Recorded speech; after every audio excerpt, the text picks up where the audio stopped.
Hi everyone, happy Sunday. Thanks for joining me in my kitchen tonight for another delicious and healthy meal in the making here at Cook With Me TV. Hey Jean, thanks for joining. Good to see you. How are you doing? Any exciting updates? For those of you who are just tuning in, I'm gonna give this, hey, sorry, my dog just snapped at the other dog. Kiki, no ma'am, no. My goodness. Anyway, for those of you who are just tuning in, this is a live cooking class. So what I do is I post the meal that we're cooking as well as the ingredients ahead of time.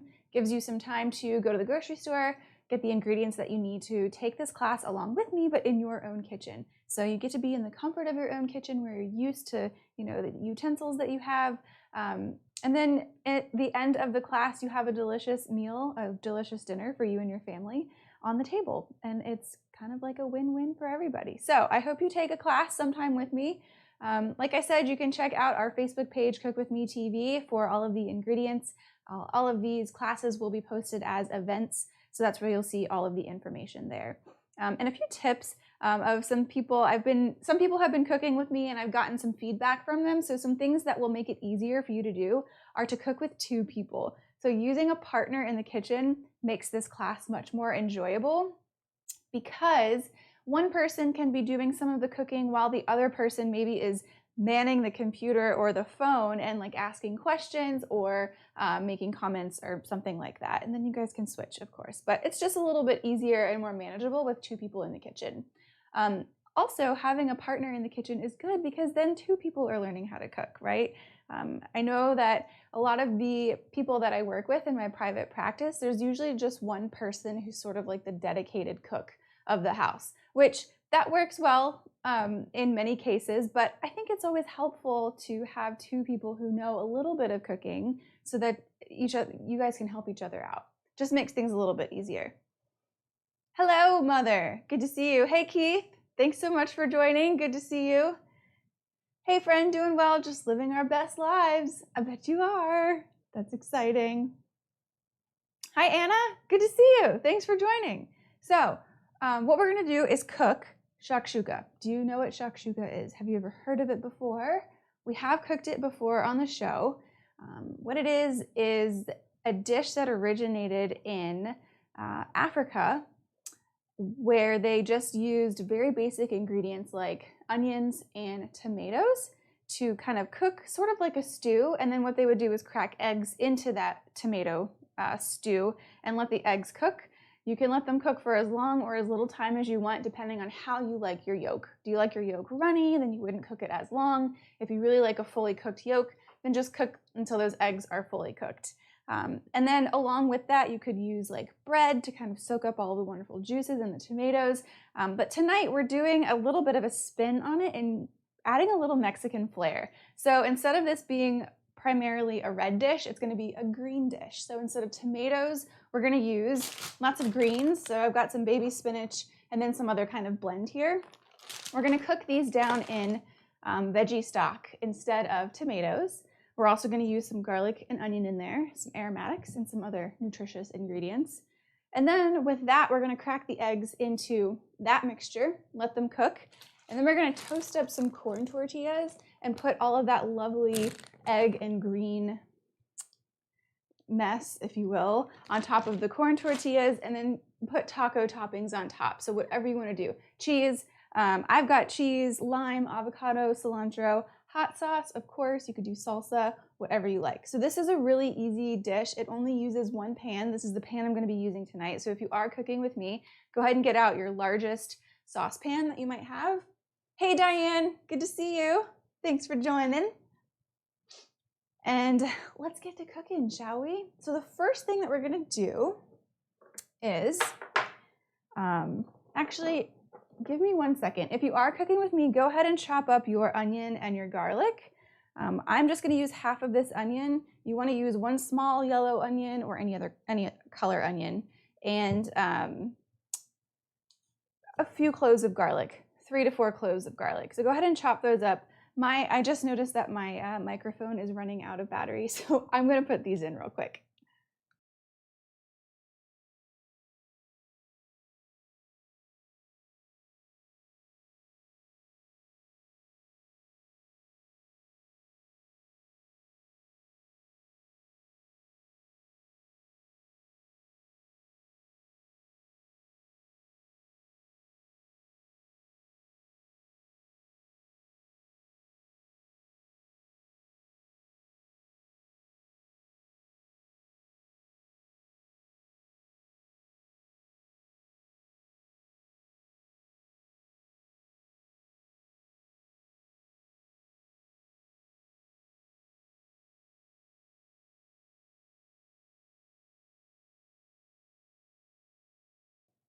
All right, back at you. So I'm gonna join you and get to chopping. Like I said, I'm gonna use half of this onion here. Hey, Kimberly. I know, it sounds good, doesn't it? Very excited. Hi, Sandy. Thanks for joining. Okay, so we're gonna wanna peel that outer layer off the onion. If you are cooking with me, you're likely ahead of me at this point. But I like to just first cut my onion piece in half. And you can really cut this into whatever size shape you want. The smaller, the better in this particular recipe. So what I'm gonna do is maybe a small chop or a dice would be good. So I'm just gonna make some slices here and then come back through and run my knife through the onion. If you have a chef's knife similar to this, and you're still not very experienced or confident with using a knife in the kitchen, one thing that I like to recommend is to use what's called a rocking motion with your knife when you're cutting or chopping. So basically what that means is you leave the tip of the knife on your cutting board and you just lift up the back end of it and come through and chop everything else. So it makes you feel like your knife is a little bit more stable on that cutting board.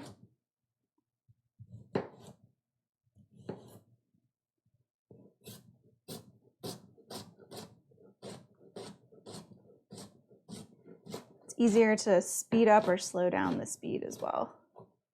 Ooh, okay, now that I'm crying here. Hi, Miriam. Good to see you. Thanks for joining. Okay, garlic. Like I said, I'm gonna do 3 to 4 cloves here.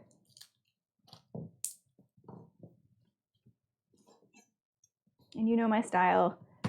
I like to smush the clove to release the outer skin, like that. And then we'll just dice up the garlic, just like we did the onion. If you're ahead of me and you want to get things moving, go ahead and put some olive oil in your pan and heat it up. So turn your pan on to about a medium or a medium-high heat. Has anybody made shakshuka before? Let me know. It's so good and it's so easy and doesn't take a lot of time.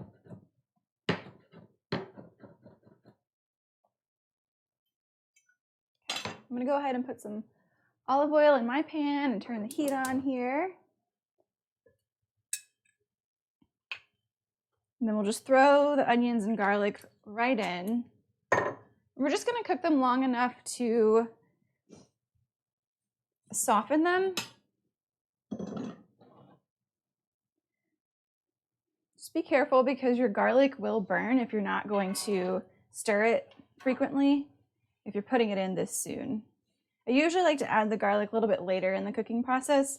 Sometimes I'll add it, at the same time. I don't really have any hard and fast rules with that, except no burnt garlic. You don't want any burnt garlic because that just doesn't taste good. We can start to season this right now, so go ahead and sprinkle in a little bit of salt and pepper.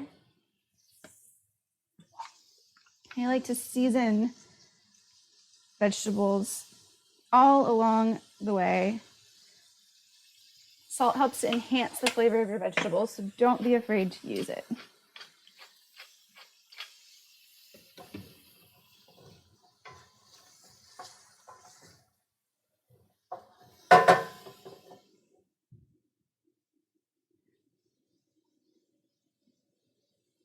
Kimberly said she's never heard of it. Diane says, be brave, more garlic. Ooh, I like your style. Hey, June, good to see you. Thanks for joining. So Kimberly, to answer, or you said you've never heard of shakshuka. I was saying earlier that it's a dish that originated in Africa, and it was actually considered peasant food because they were using ingredients that were very affordable and accessible to them. So tomatoes were one of them, onions, and I believe peppers was another one that I forgot to mention earlier. So anyway, they would kind of cook it up sort of like a stew, not like a ton of liquid, but cook those all up in a pan and then crack eggs in the pan over the tomatoes, put a lid on it, and then let the eggs cook in that sauce. Really, really good. So we're kind of recreating that here tonight, but we're using slightly different ingredients. So instead of tomatoes, we're going to use a bunch of greens and chicken stock and put it over corn tortillas.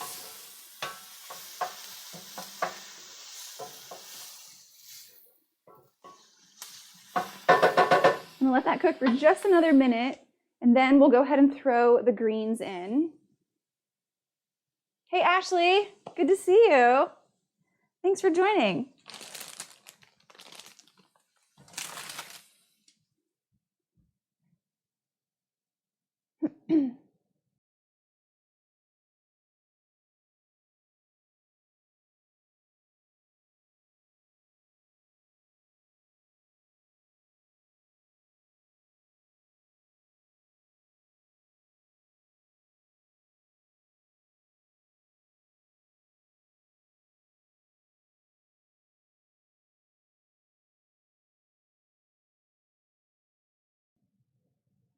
Okay.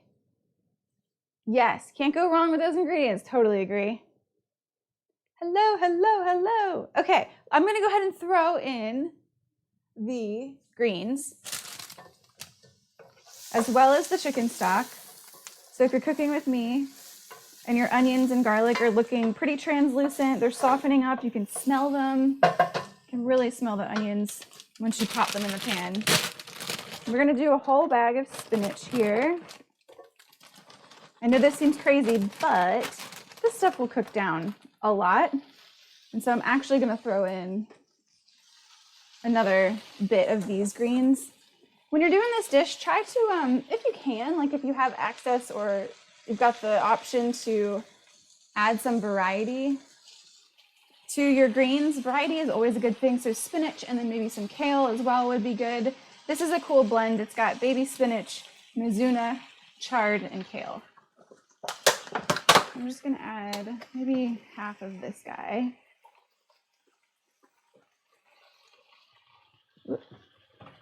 And then we'll go ahead and add our stock as well. I'm not going to add too much stock. I'm going to start with like a cup. And this is vegetable stock. You could use chicken stock, beef stock, whatever you want.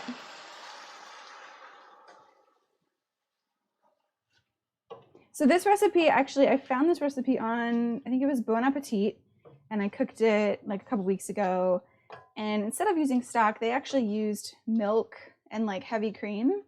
And so I followed the recipe and it was really good, but I couldn't really tell that I had used milk and cream. So I just decided to switch it out and use stock instead of milk.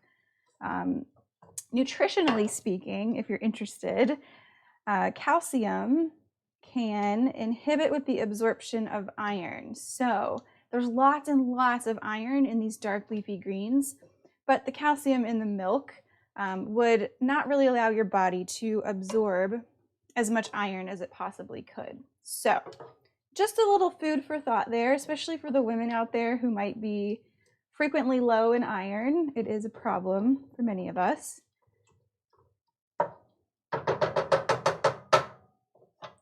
Pour a little bit more in here. So I'm going to do about 1.5 cups here. We're going to let this simmer. I'm going to add just another pinch of salt.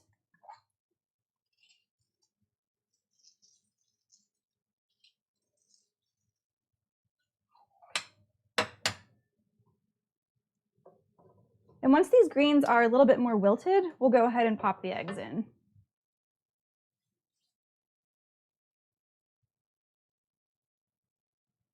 This is amazing. Love it so much. Now I have to know what you're cooking next and where I get the recipe so I can join. Yay! Okay, so next week I am cooking falafel.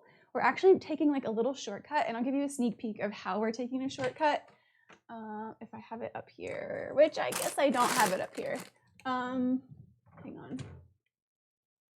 Okay, never mind. It's not up here. I think it's down in the basement. But anyway, there is boxed falafel mix, which is actually a pretty healthy mix. Not a lot of ingredients or added like preservatives or anything like that. And I'll post the brand on there. It's usually, you can usually find it at every grocery store. It's in like the ethnic aisle of the grocery store. So we're gonna do falafel bowls. So that means falafel, couscous, some veggies on there, a little bit of tzatziki sauce. So it's gonna be Mediterranean inspired.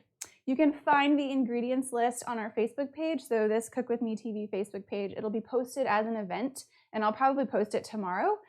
So you'll get your ingredient list there. Take the week to go grocery shopping, or next weekend, and then next Sunday, tune in.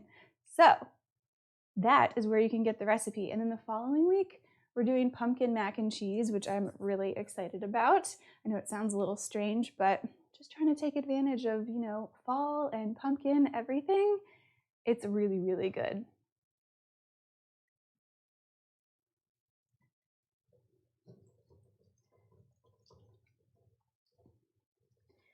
All right, these greens are looking delicious.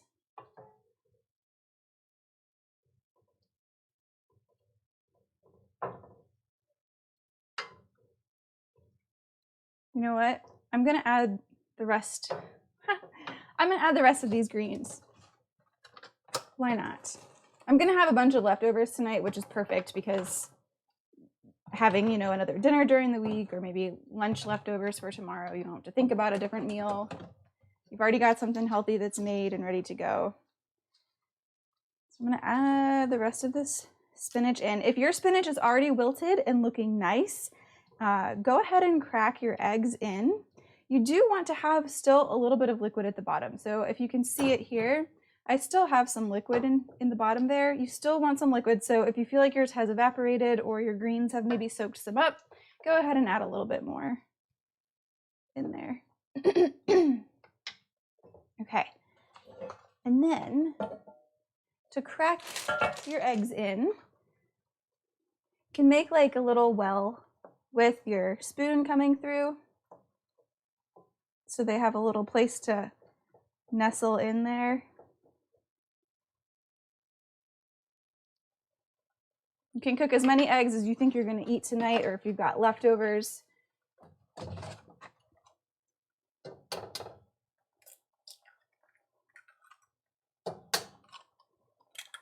I also like to season my eggs with just a little bit of salt. I know it seems like I'm using a ton of salt tonight, but I'm really not. I'm just using like a little pinch here and there.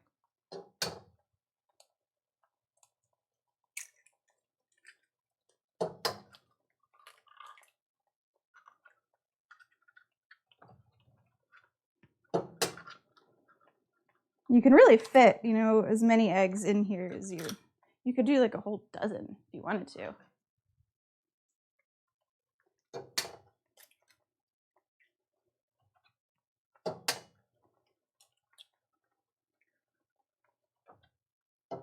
I've just about done a dozen, huh? Oh my goodness. Uh-oh. That was a fail. I cracked that egg.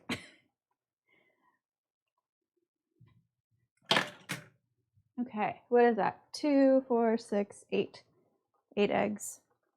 I think that's good. I'll leave it like that. I'm gonna give my hands a quick rinse. And then, like I said, we'll sprinkle the eggs with a little bit of salt. And you can see the whites are starting to set up already. So that's good. Like I said, this doesn't take very long.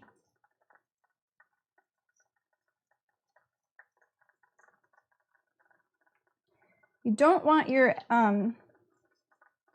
heat might be a little too high if everything is like boiling or simmering. So you can see on this side, it's starting to like simmer a little too vigorously for my liking. I don't want to cook the eggs too fast, so I'm gonna turn the heat down just a little bit. Got a piece of eggshell in there. Okay, and then we will put a lid on it and let it do its thing. Should take like 5 minutes maybe.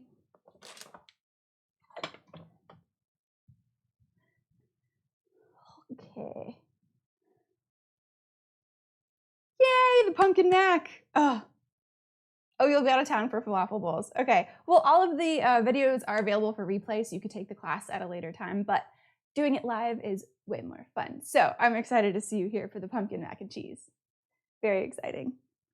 Okay, so now, like, while your eggs are cooking, you have an opportunity to get a few more things done. Of course, this, like, you know, that helps get the meal moving at a faster rate. So if you've got avocado, you can go ahead and chop some of that up. This avocado is not terribly ripe right now, but I'm gonna give it a go.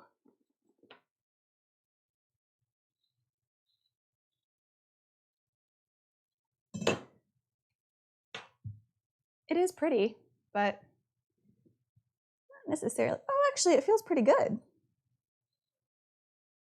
Wonderful.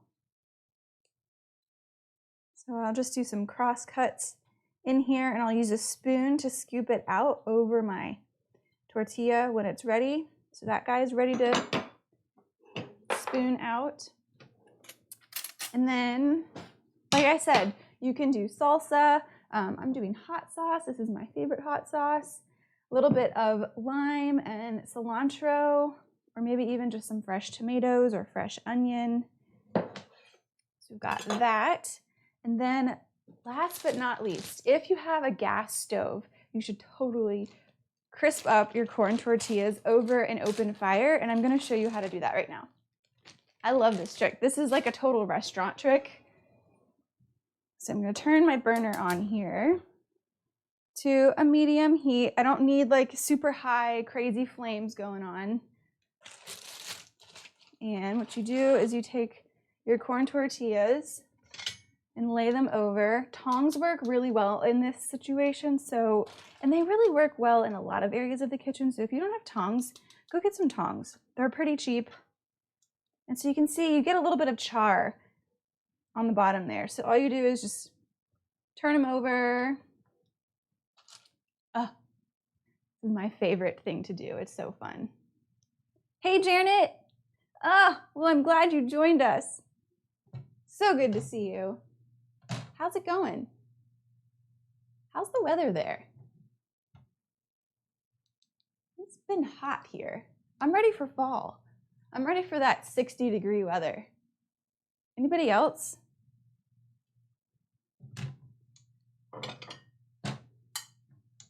Whoop.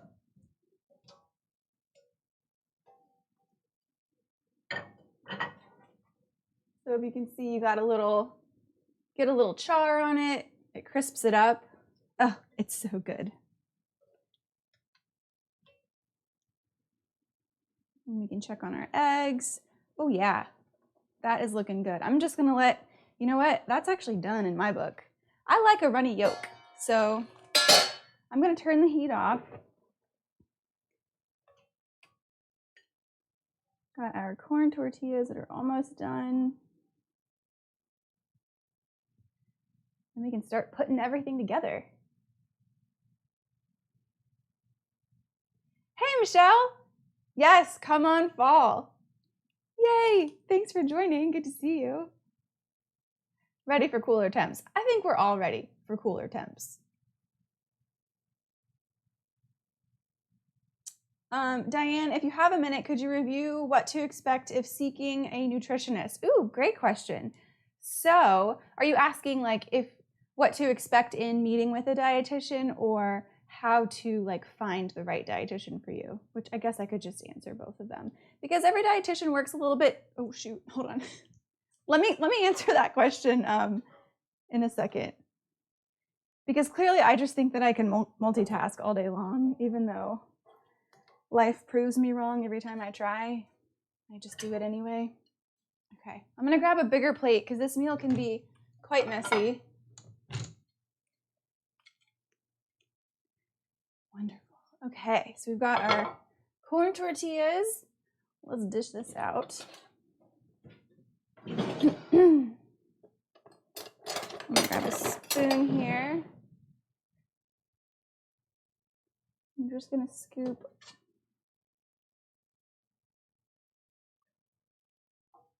all of this. Get some onions on there, some garlic.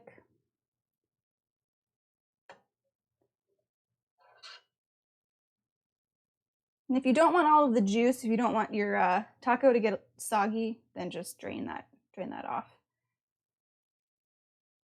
Oh, my goodness. Okay, this could be a breakfast meal if you wanted it to be.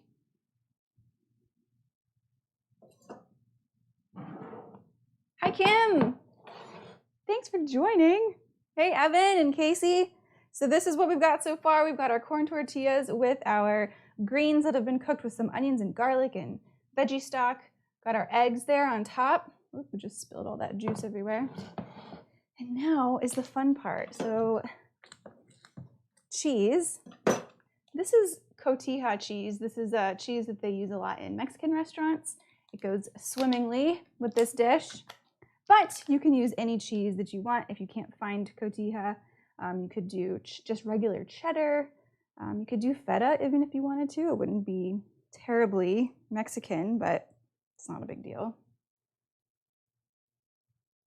Okay, I like the cotija because it crumbles up nicely. Do a little bit of cilantro. Sorry, Diane, I swear, I guess I really do cook with a lot of cilantro. Diane is not a fan of cilantro. She's one of the people where it tastes like soap to her. She's just not a fan. Some cilantro. We've got some avocado on here.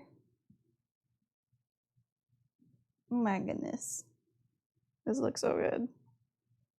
Could do a little fresh onion, a little fresh tomato. I'm gonna go ahead and put my hot sauce on.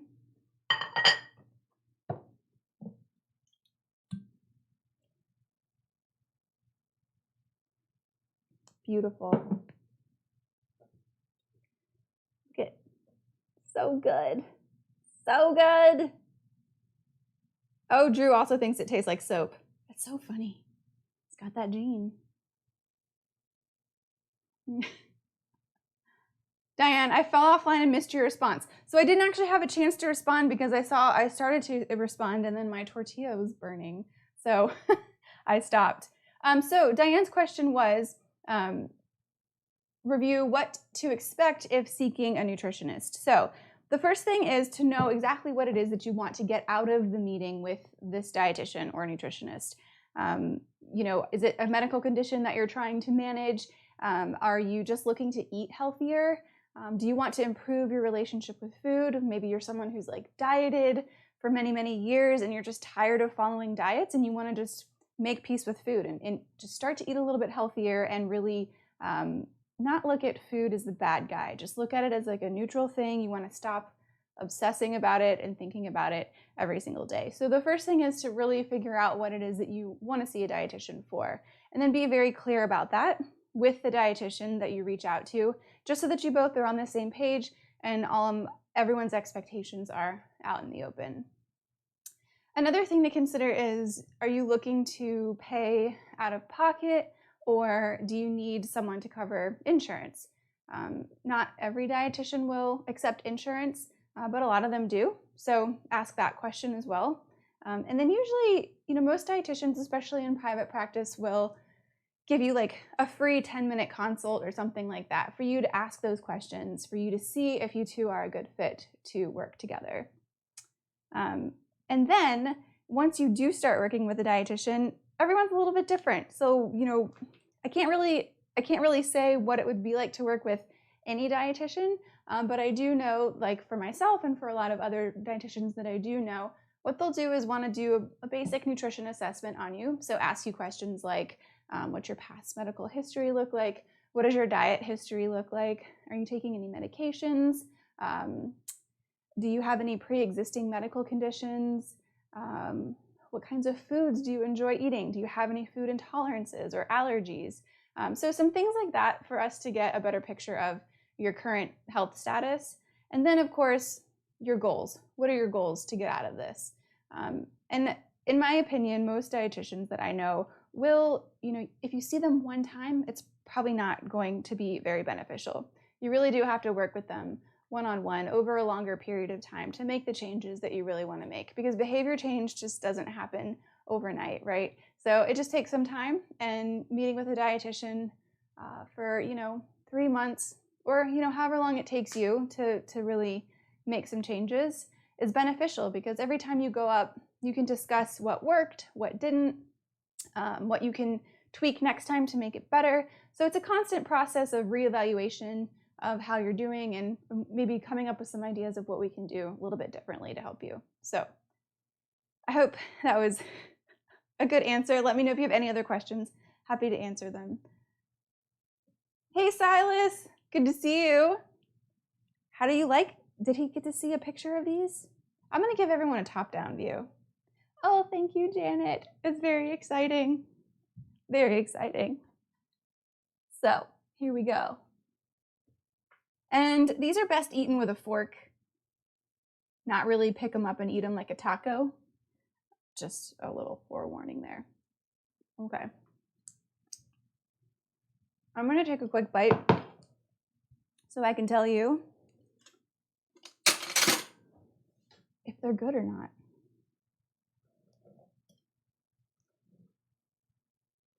It's probably gonna be super hot right now too, though.